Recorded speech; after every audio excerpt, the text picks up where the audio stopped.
Cette méthode avec les VDB Indenting est issue du tutoriel Antagma. Je vous mettrai le lien dans la description. Mais pour notre astéroïde, comme il est assez gros, à peu près 250 mètres, moins 125 plus 125 sur la grille, cette approche ne va pas correspondre parce qu'elle va être assez lourde à calculer. Je vais vous montrer une deuxième méthode où on va utiliser un attribut de transfert. Alors pour l'instant, ce subnet, je peux le laisser là. Je vais récupérer le transform ici, je vais tirer un lien, je vais mettre un nul. Je vais le nommer astéroïde.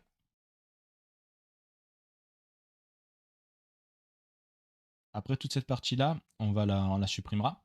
On va récupérer les subnets qu'on a créés ici avec nos paramètres mis en avant. Alors, depuis l'astéroïde, ici j'ai l'astéroïde, je vais enlever la grille. Je vais mettre un autre color. Je vais lui mettre une couleur noire. Alors, je vais appuyer sur D sur Viewport et je vais changer la couleur du background. Je vais la passer en light.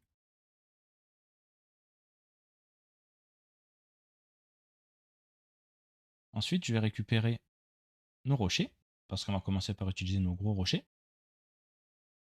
Alors, nos rochers sont ici, avec l'object merge. Je vais copier-coller ces deux nodes. Alors, je reste appuyé sur Alt et je drag and drop ici. Je décale l'astéroïde. Ici, le deuxième lien, je vais le mettre sur l'astéroïde. Et je vais ajouter un autre node color, cette fois-ci en rouge.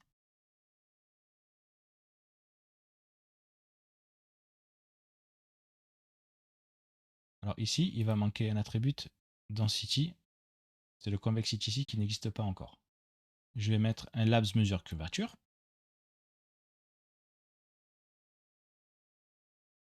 Et ici, nous a créé notre convexity concavity. La couleur, je vais la mettre en rouge.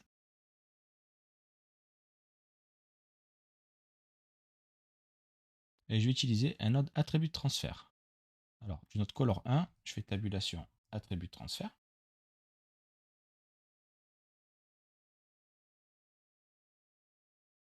L'idée va être, pour créer l'indentation, de soulever avec un VOPS juste après que les zones en rouge. Donc on va régler l'attribut de transfert.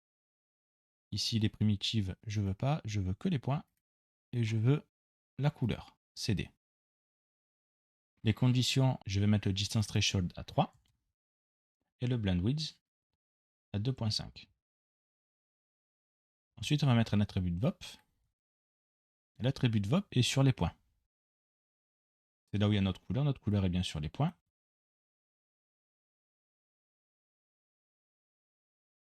Alors, on va ajouter un turb noise. Je tire un lien, je tape turb noise. Turbulent noise. Je tire un lien depuis P, je vais ajouter un display selon normal.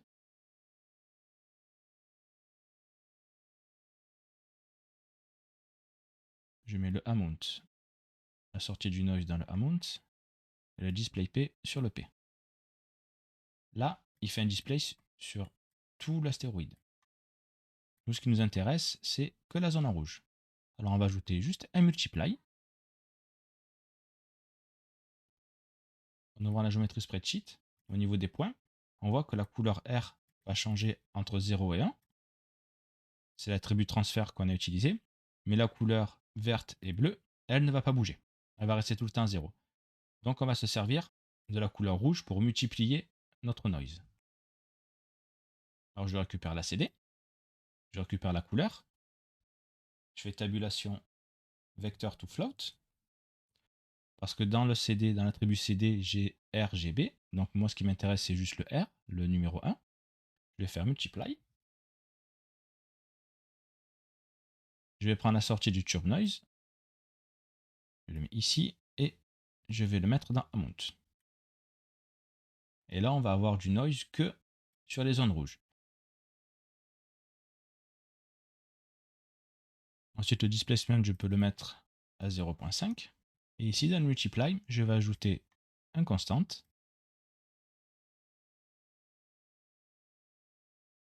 Ici, je suis à 0 qui va permettre d'augmenter le noise.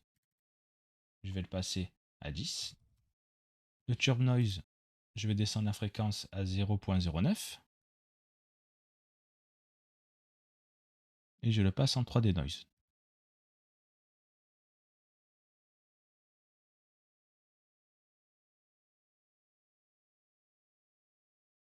Ici, j'ajoute un autre color.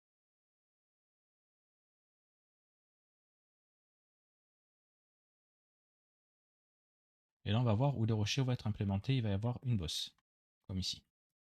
On voit ici. Ensuite, on va créer deux versions, une low poly et une high poly. Alors, je vais créer un VDB from Polygon. Voilà, on a un peu plus de détails. Là, on est à peu près à 62 millions de voxels. Ensuite, on va créer une version low poly. Je fais tabulation convert VDB.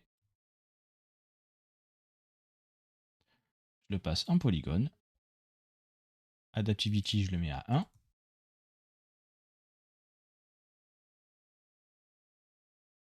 Là, on est à 351 000 polygones. On peut encore diminuer pour le low poly.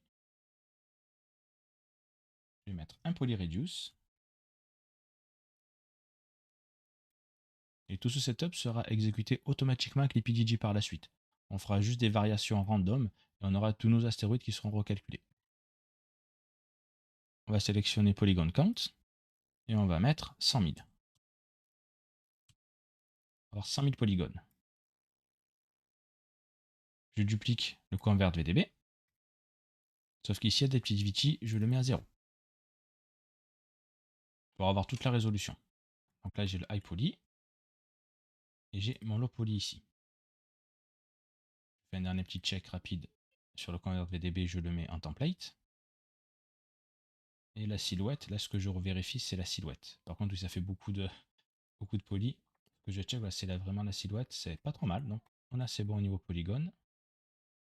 Après, si au niveau du poly reduce, je descends trop, si là je suis sur 100 000, si je mets par exemple 10 000, là ça va commencer à se voir au niveau des shapes.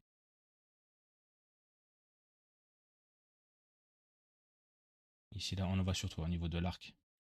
Ici, ça fait vraiment, on voit que c'est vraiment polygonal. On va le repasser à 100 000. Voilà, c'est beaucoup mieux. Et on va rattraper tous les détails avec la normal map. Ensuite, on va créer un node auto UV. Alors, on va pas le connecter de suite. Je fais tabulation labs auto UV sans le connecter. Je vais le mettre sur cluster et sur 25 clusters. Il va mettre un petit peu de temps à calculer, le temps de déplier les UV. Ici, je fais espace 5, ça affiche les UV. On voit ici nos islands. J'appuie sur D, je repasse en dark. Background dark. Et ce qu'il faut vérifier, c'est que les UV ne se superposent pas. Ici, il n'y a pas de superposition. Alors, ne faites pas ce que je fais. Je vais faire des superpositions. Je vais mettre juste deux clusters. Ne mettez pas deux. Hein. Voilà, là, on voit que les UV se superposent ici. Et ici aussi, il y a des superpositions, des overlaps.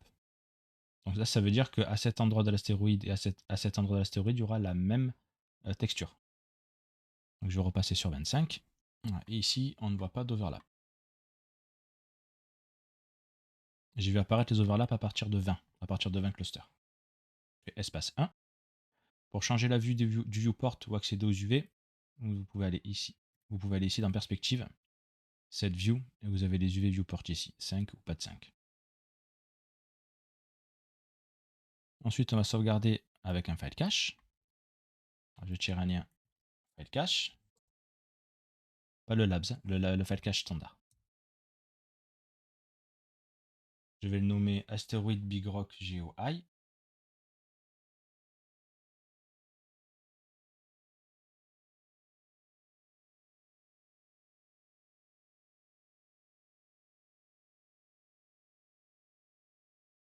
Ici, j'ai le $OS qui va reprendre le nom de l'opérateur. Je le duplique. Et ici, Asteroid Low. Voilà, Asteroid Big Rock GeoLow.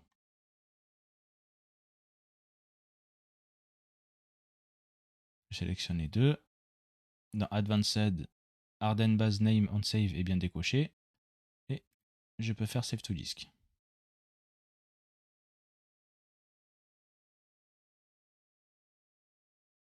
Donc là, j'ai bien le high poly. On a plus de 15 millions pour quasiment 16 millions de polygones. Et le low poly, qui serait utilisé pour le rendu, qui a 100 000 polygones. Quasiment 100 000 polygones. Maintenant, on va mettre nos gros rochers sur l'astéroïde. On va récupérer le subnet ici. J'ai ajouté un object merge ici. Pour l'instant, je vais récupérer le subnet et l'object merge. Je les copie et je les colle ici. Là, avec Y, je coupe le lien. Et je vais récupérer le mesure curvature. Parce qu'ici, on va avoir besoin, dans le subnet, on va avoir besoin de convexity, de l'attribut convexity ou concavity. Alors, dans l'object merge, j'ai fait quelques modifications. Si j'appuie sur la flèche, il m'emmène sur le nul Big Rock Low. Je vais rentrer dans le Rock Model. Et ici, j'ai ajouté un polyreduce qu'il n'avait pas avant. Le polyreduce, j'ai mis output polygone et j'utilise 1000 polygones. En fait, il y avait vraiment trop de polygones quand on faisait le scatter. Et ensuite, une fois qu'on a mis 1000 polygones, ici dans le file cache, il faut juste sauvegarder à nouveau Save to Disk pour avoir justement notre version en low poly. Sur la droite ici, pour les medium rock, puisque du coup on va les faire aussi, pour les medium rock, j'ai déconnecté la boucle. Avant, on avait la boucle qui était comme ça. On était comme ça. On récupère juste le lien de copy to point et on le met en sortie de boucle. Ça, en fait, c'est pour faire un test de scatter sur une grille. Nous, ce qu'on va faire, c'est le scatter sur l'astéroïde. On avait cette sortie-là. Sinon, en fait, ce sont tous ces rochers qui vont être copiés en même temps. Nous, ça ne nous intéresse pas. Ce qui nous intéresse, c'est directement la sortie du for each. Et le lien va sur le file cache. Et le file cache, save to disk. Et pareil, pour les small rock. Pour les small rock, ici, on était en sortie de copy to point. On récupère le copy to point. On le met directement à la sortie du for each. Et le file cache, on sauvegarde le file cache, save to disk. Et là, on est à jour sur nos géométries. Je retourne dans le scatter rock.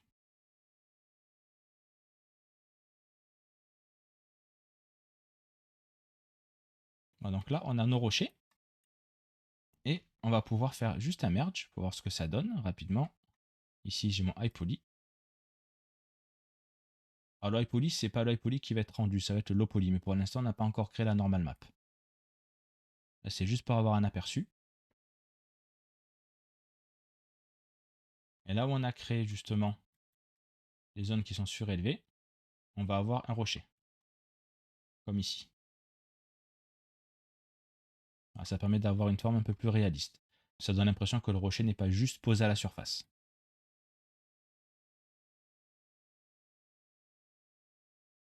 Ensuite, je peux supprimer l'aperçu. La prochaine étape est de créer les normal maps pour les petits et moyens rochers. Alors cette normal map, elle va être combinée à cet astéroïde high poly. Alors pour ça, on va utiliser la même technique. On va récupérer le subnet, je le copie et je le colle ici. En input, je vais récupérer l'object merge ici et je vais sélectionner les medium, les rock medium. Là, j'ai big rock low et medium rock.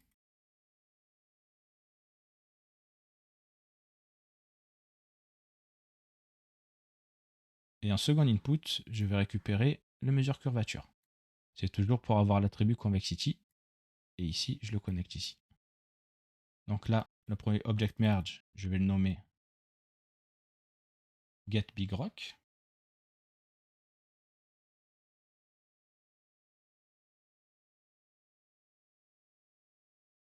Et le deuxième, get medium rock.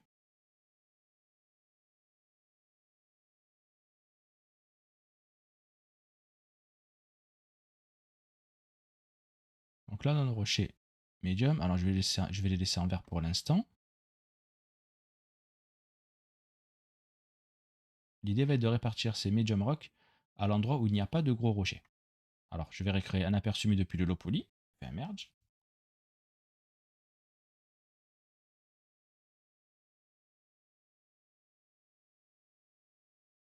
Ah, alors je vais en mettre beaucoup plus.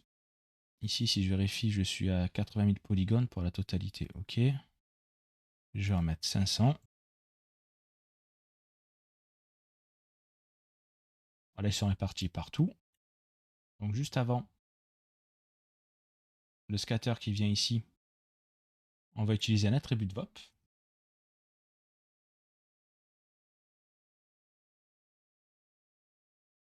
Ce qu'on va faire, on va récupérer la couleur rouge et on va soustraire cette couleur rouge à cette curvature ici. Comme ça, on aura un scatter qui sera fait uniquement dans les zones où il n'y a pas de rouge. Je vais récupérer les zones en rouge qui sont dans cet attribut de VOP. Je vais les mettre en premier input.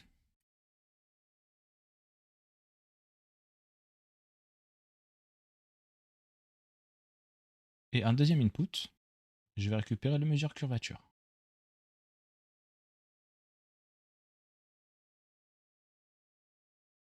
Comme ça, je vais soustraire la zone rouge qui est ici.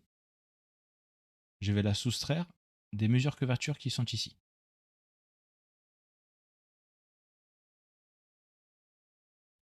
Ici, dans la mesure curvature 2, on va changer la méthode tensor intégral, on va la changer par volume analysis. On va passer à la résolution à 50. On va juste sauvegarder à nouveau nos deux files cache avant de continuer sur l'image Jamrock. Ensuite, on va dupliquer le mesure curvature et on va le mettre juste après l'attribut de VOP. Ici. On va calculer à nouveau les curvatures après la déformation.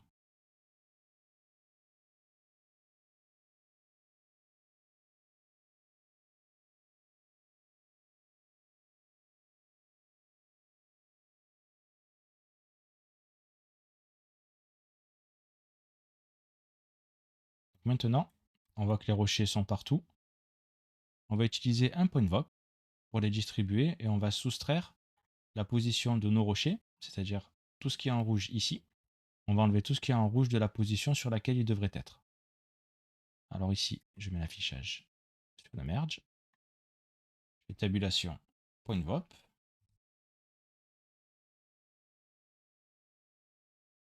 Pour visualiser, je vais mettre juste un autre color ici.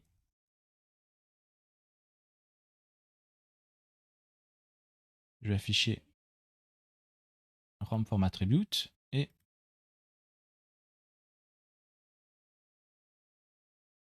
nous c'est la convexity.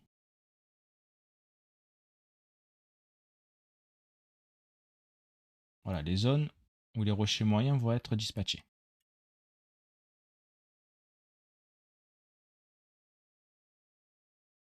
Maintenant, on va soustraire les zones rouges qui correspondent à l'indentation des gros rochers.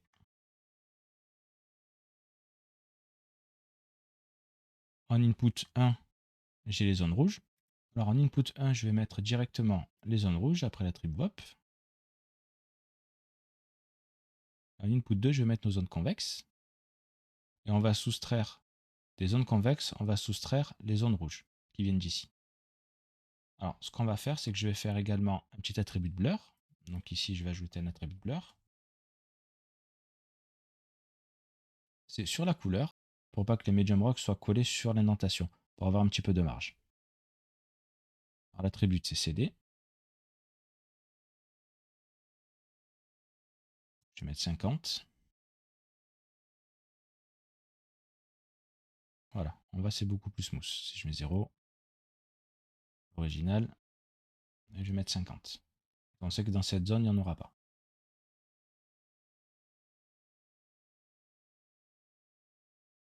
Ensuite, dans l'attribut de VOP, on va récupérer l'entrée numéro 2. Donc c'est hop input 2. Je vais faire un import point attribute. Et je vais récupérer la couleur, CD. Ensuite, la CD qui est ici, ce sont les zones rouges. Donc je vais tirer un lien depuis le result ici. Je vais faire subtract. Et de mes zones convexes, je vais soustraire les zones en rouge ici, CD. Et je le mets dans la couleur.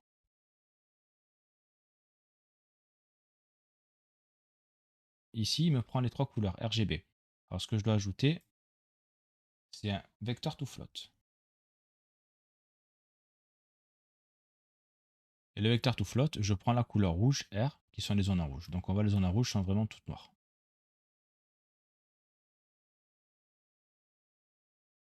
Alors ici, ça ne fonctionne plus parce qu'on n'a plus l'attribut convexity à cause du point de VoIP, mais on a la couleur CD. Et nous, ce qui nous intéresse, c'est de basculer sur la couleur. Alors, ce qu'on va faire, ici dans le subnet, au niveau de density attribute, on va juste mettre color CD. Nos rochers moyens en vert sont dispatchés. Par contre, ils sont tous paquets. Étant donné que ici, on a enlevé nos rock modés, ici, on a enlevé du coup nos medium rock, on met à la sortie la boucle. Ici, en fait, ben, ça ne fonctionne plus. Alors, ce qu'on va faire, c'est qu'on va récupérer ce setup qu'on a ici et on va le mettre dans le scatter directement. Alors, je copie le assemble à Triform Pieces et copy to point. Je CTRL C. Je reviens dans mon scatter proxy, dans le subnet. Et ici, je les colle.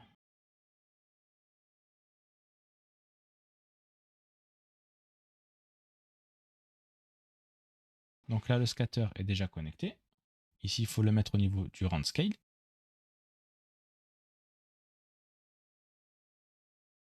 Le assemble va venir ici. Le color output ici. Je supprime le copy to point, l'ancien copy to point.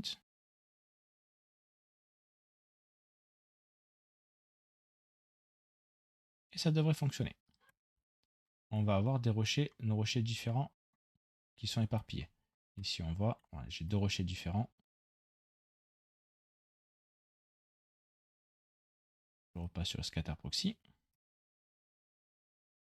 Alors, je vais augmenter beaucoup, n'augmentez pas autant que moi, c'est juste pour tester. Je vais mettre 10 000.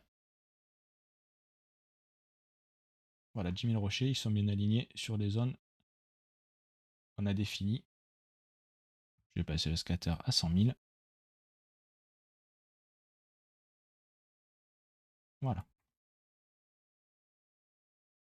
Je vais enlever la couleur. Je vais les mettre en blanc. Et pour l'instant, je vais passer sur 1000 pièces. Ces moyens rochers, on va s'en servir pour créer une normal map, pour avoir la vision à peu près de cette vue-là. Pour avoir cette vue-là, on va créer une normal map avec ça.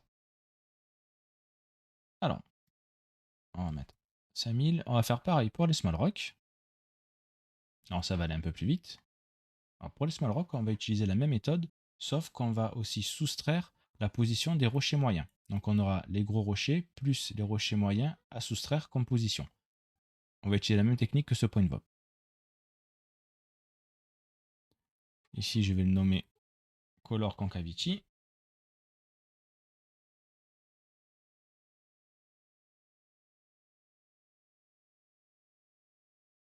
Je vais juste récupérer ce setup, subnet set et medium rock. Je vais le dupliquer. Ici, je vais récupérer pas les medium mais les small rock. Ils sont ici, small rock.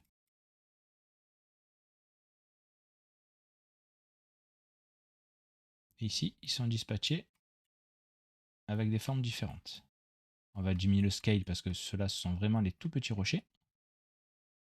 Je vais les mettre ici.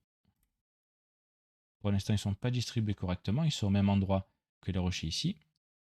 Ici, Color Concavity. Alors, je me suis trompé, c'est Convexity. Donc, je vais le renommer Convexity. Je duplique le Convexity. Ici, je vais passer sur Concavity. Je connecte le deuxième input du subnet sur Convexity. Ici, je suis bien en CD, donc c'est bon. Là, il y en a partout, parce que je n'ai pas encore mis le point de VOP pour bien dispatcher les rochers. Je vais en mettre 10 000.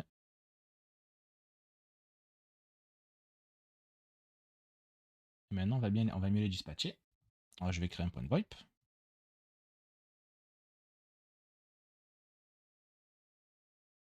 En premier input, je vais récupérer l'attribut de blur, qui est ici.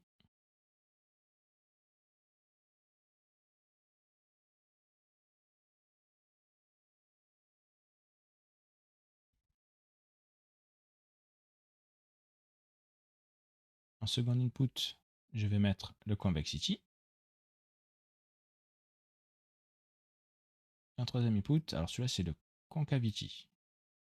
Je vais le renommer.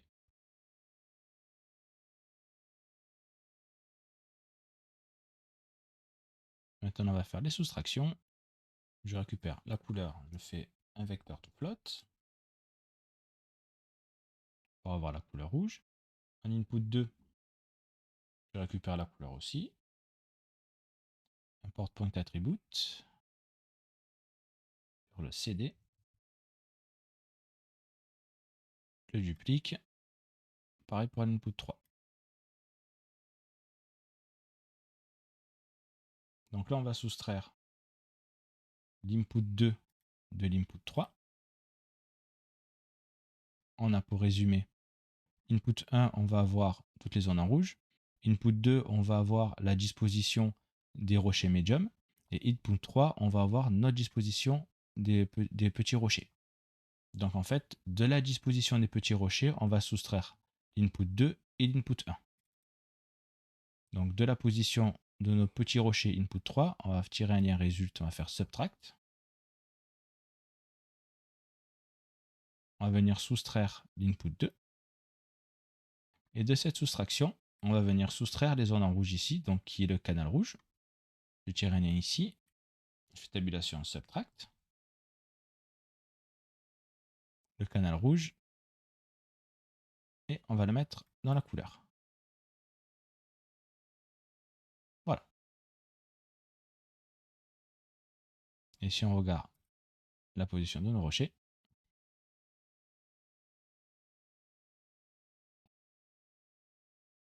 le scatter, je vais le passer à 100 000. Voilà. On va avoir à peu près cette vue-là,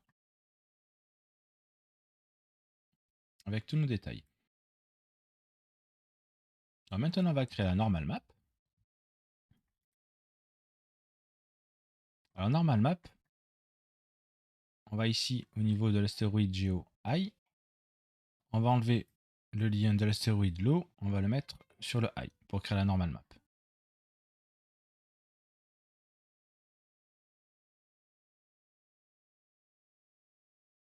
Je vais décaler juste un peu ça.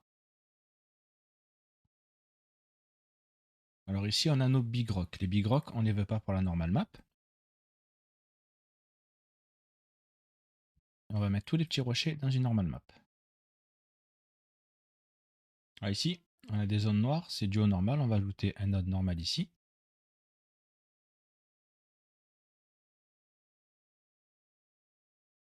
Mais je le duplique, je vais mettre aussi des normales sur les lots, sur les petits rochers.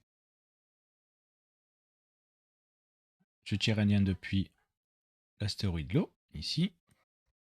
Et je vais taper Bake. Je vais utiliser le Labs Maps Baker. Alors, on tire bien du lot, parce que si on met le high poly ici, il risque de planter. Ensuite, on va récupérer l'astéroïde high. On va le mettre dans le deuxième input. On va cocher Visualise. On est bien sûr surface normale. Pour l'instant, on va laisser 1024 par 1024. Je vérifie juste la cage en bleu.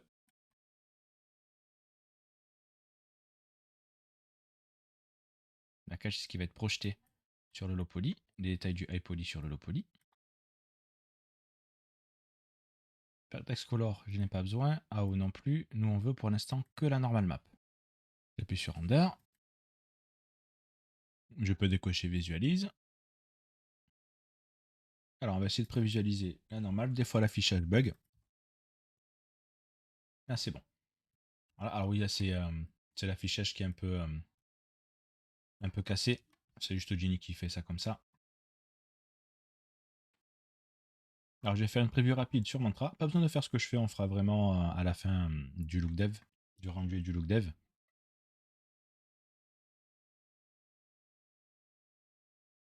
Voilà, ici on a sans la normal map. Et ici, avec la normal map, on voit tous les petits détails, des petits rochers et des moyens rochers.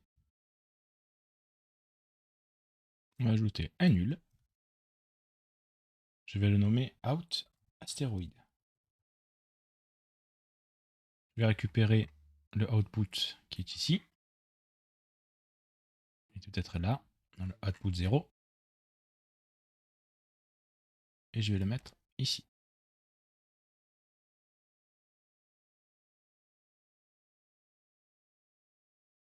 Donc maintenant, on va élaguer un petit peu le setup. Donc tout ça, on n'a plus besoin.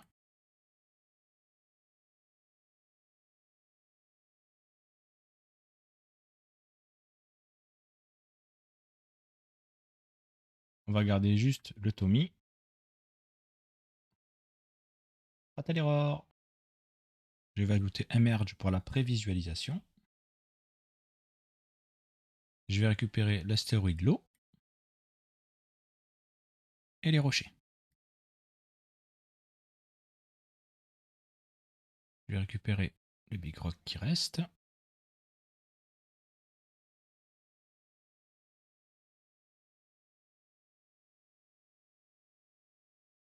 Je vais tirer un nul.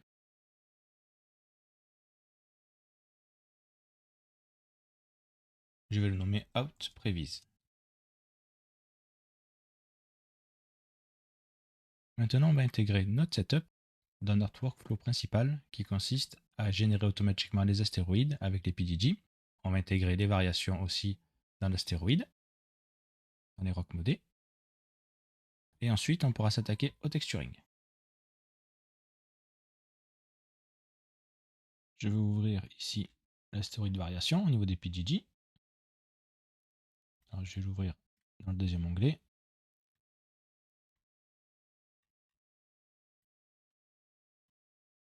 Je vais générer le fetch, je fais Shift V. Je vais sélectionner le premier.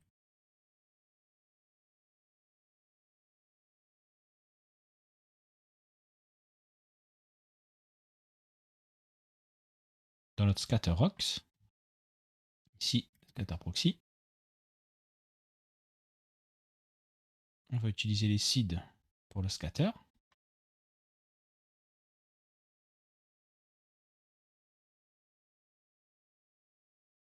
Alors, pour les big rocks, on va commencer ici. On a le global seed. On va récupérer au niveau des cratères var le cratère seed. Au niveau du subnet 6 pour les big rocks, je vais le mettre ici, arrobase cratère seed. Je vais faire pareil pour les medium. Alors ici dans le subnet 7 pour les medium rock, dans le global seed, faire arrobase cratère seed.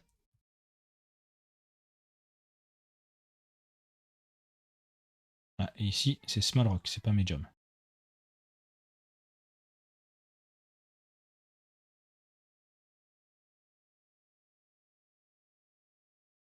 Ici dans le subnet, pareil, arrobase cratersvar. Alors je ne crée pas de nouveau wedge, j'utilise simplement le cratersvar parce qu'ici j'en ai 24. Et comme on aura 24 astéroïdes, pour chaque astéroïde on aura un site différent. Ça ne vaut pas la peine de créer une variable spécifique pour les sites du scatter. Je vais rétrécir un peu la fenêtre. Je vais remonter dans l'astéroïde builder.